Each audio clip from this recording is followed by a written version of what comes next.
অনেক দিন কেক বানানো হয় না, সেই ক্রিসমাসে কেক বানিয়েছি, তারপরে আর কেকই বানানো হয়নি। আজকে তোমাদের সাথে একটা ভীষণ ভালো একটা হেলদি কেক রেসিপি শেয়ার করব, একদম আটা দিয়ে তৈরি। এবং শুধু আটা দিয়ে তৈরি না, এই কেকটা হচ্ছে কলা দিয়ে তৈরি ব্যানানা কেক। তোমাদের সাথে শেয়ার করব, আশা করি আমার অন্যান্য রেসিপিগুলোর মতো এই রেসিপিটাও তোমাদের অনেক অনেক বেশি ভালো লাগবে।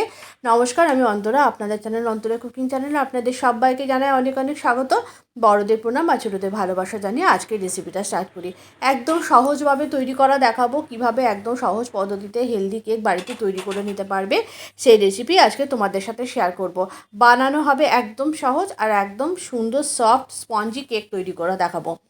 তার জন্য আমি এখানে দুটো কলা নিয়ে নিয়েছি, একটু পাকা কলা নেবে। এই কলা দুটো যেটা নিয়েছি পাকা, তবে খুব বেশি যে পাকা তা নয়, আর একটু পাকা পেলে তোমরা সেটাই নেবে। কলা দুটোকে ভালো করে খোসা ছাড়িয়ে টুকরো টুকরো করে একটা মিক্সিং জারের মধ্যে নিয়ে নিয়েছি। তারপরে এর মধ্যে যতটা মানে যেরকম কেক বানাবে সেই হিসাবে তোমরা চিনিটা নেবে। এখানে আমি এই বাটির 1 বাটি চিনি নিয়েছি, আর নিয়েছি 1 কাপ লিকুইড দুধ। তোমরা চাইলে গুঁড়ো দুধ মেশাতে পারো, সঙ্গে একটু জল দিতে পারো। তো লিকুইড দুধ নিয়েছি আমি, কোনো রকম গুঁড়ো দুধ আজকে ব্যবহার করিনি, বা কোনো রকম ডিম না, উইদাউট ডিমে আজকে কিন্তু রেসিপিটা তৈরি হবে।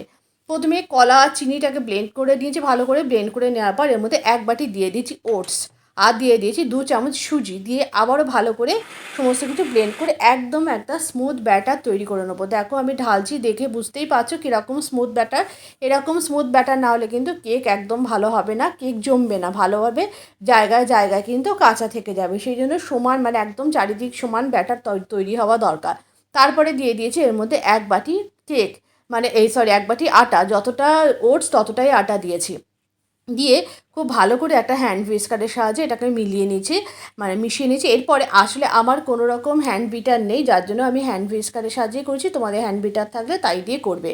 এরপরে আমি বেশ কিছুটা বাটার, 50 গ্রাম মতো বাটার, 100 গ্রাম বাটার থেকে হাফ কেটে নিয়েছি, বাটারটাকে একটু মেল্ট করে নেবো, তার জন্য একটু গ্যাসে বসিয়ে দিয়েছি। এরপরে আমি দেখো এই কড়ার মধ্যে, এই কড়াটা আমার বেকিং করার জন্য রাখি, এই কড়ার মধ্যে আমি বেশ কিছুটা পরিমাণ লবণ দিয়ে দিয়েছি। এই লবণটা আমি স্টোর করে রাখি, যতবার কেক তৈরি করি আমি এই লবণটাকে দিয়েই তৈরি করি, আবার ঠান্ডা হলে কৌটো করে ভর্তি করে রেখে দিই। আমি এই কড়াটাকে প্রিহিট করতে বসিয়ে দিলাম। আর এদিকে দেখো ব্যাটারের মধ্যে আমি ওই বাটারটাকে মিশিয়ে দিয়েছি। দেওয়ার পর খুব ভালো করে এরকম করে আমি ঠিক যেভাবে মেশাচ্ছি এরকমভাবে, এবার কিন্তু আর হ্যান্ড হুইস্কার দিচ্ছি না, এবারে কিন্তু একটা স্প্যাচুলা দিয়ে আমি ভালো করে মেশাচ্ছি। এরপরে দেখো আমি এর মধ্যে দিয়ে দিয়েছি 1 মুঠো পরিমাণ কিশমিশ, আর দিয়েছি বেশ কিছুটা পরিমাণ চকো চিপস। আজকে যেহেতু কেকটা একটু অন্যরকম বানাবো, চকো চিপস দিয়েছি, তোমরা কোনো ড্রাই ফ্রুটস দিতে পারো। তারপরে এর মধ্যে দিয়ে দিয়েছি ভ্যানিলা এসেন্স। অবশ্যই ভ্যানিলা এসেন্স দেবে, যে কোনো কেকে কিন্তু একটা এই যে মিষ্টি গন্ধ কেকের ভ্যানিলা এসেন্সের জন্যই হয়। সে ডিম দাও বা না দাও, তারপরে মিশিয়ে ব্যাটারটাকে 10 মিনিটের জন্য রেস্টে রেখে দিয়েছি। এরপরে যে মোল্ডের মধ্যে আমি কেকটাকে রেডি করব, সেই মোল্ডটাকে রেডি করে নেবো। তার জন্য মোল্ডটার মধ্যে আমি ভালো করে অয়েল ব্রাশ করে নিয়েছি, তারপরে বেশ কিছুটা পরিমাণ ময়দা ছড়িয়ে ভালো করে কোট করে নিয়েছি।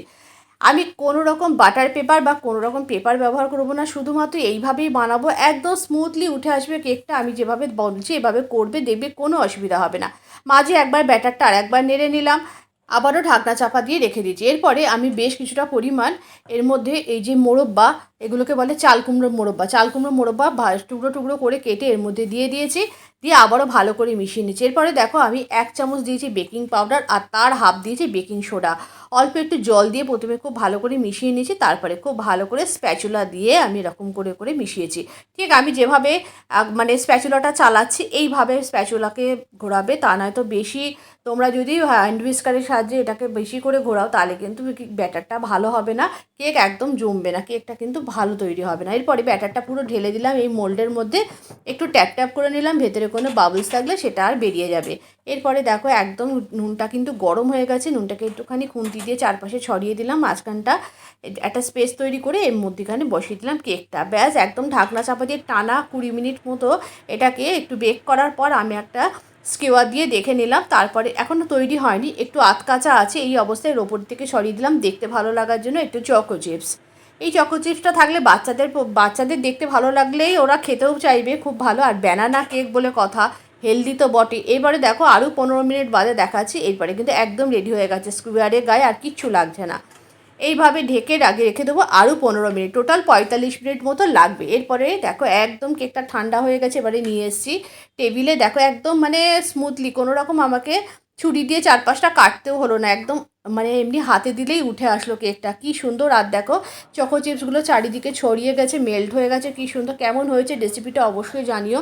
আর একদম নরম তুলতুলে স্পঞ্জি কেক তৈরি হয়েছে, মানে একদম কি বলবো। এবং একদম এইভাবেই একটা কেক তোমরা বানিয়ে নেবে। আমি অন্যবার কেক বানিয়েছি এর আগেও, সুজির কেক বা অন্য অনেক কেক আমার পেজে আছে, তোমরা চাইলে দেখতে পারো। আজকে রেসিপিটা ভালো লাগলে অবশ্যই একটু লাইক করো, কমেন্ট করো। খুব হেলদি কেক, বাচ্চাদের জন্য ভীষণ ভালো। এরকম কেক তৈরি করে রাখলে টিফিনের কোনো ঝামেলাই থাকে না। আর সবথেকে বড় কথা, আটা আর ওটস দিয়ে তৈরি, মানে ভীষণ হেলদি। সবসময় এটা তোমরা বাচ্চাদের দিতে পারো। কেমন হয়েছে জানিও। আবারও দেখা হবে পরবর্তী ভিডিওতে নতুন রেসিপির সাথে।